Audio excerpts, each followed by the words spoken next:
Hello guys, magluto tayong tahong. Maggisa na tayo guys.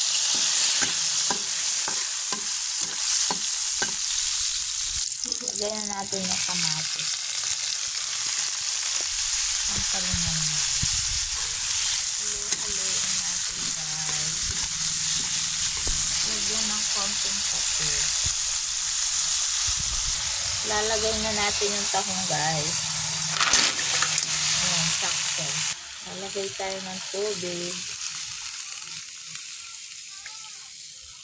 Yan guys, palapit ng maluto guys. Lagyan ko ng dahon ng malunggay. Yan guys, luto na ang aking tahong. Ne guys, ang sarap-sarap guys. So, ne guys.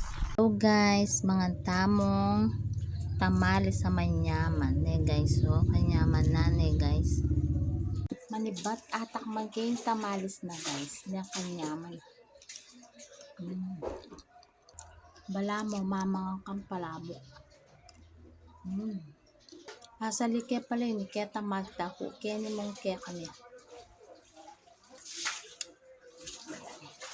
Dakal na ako atakman na tamales, pero ini, the best na talaga. Pag atakman na purnero ini, pantunan na.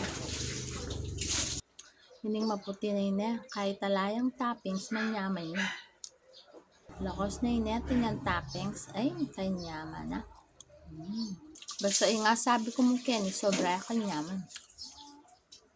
Kapag may kasali kang 11:30 ng AM, medyo mura na yung presyo. Tsaka makapalya pala pangabalot. Makapalya rin yung laman na yung tamales. Hello guys, ito pala yung mga binili kong tinapay. O, masarap to guys. Kaya, lagi-lagi kami bumibili ng tinapay sa may Santa Rita to guys. So, ne guys. Tsaka monay, masarap din ang monay nila guys. Tsaka ito guys, so cheese roll. Yan. Kahit anong bilhin mo dun, masarap ang tinapay nila. Tsaka ito.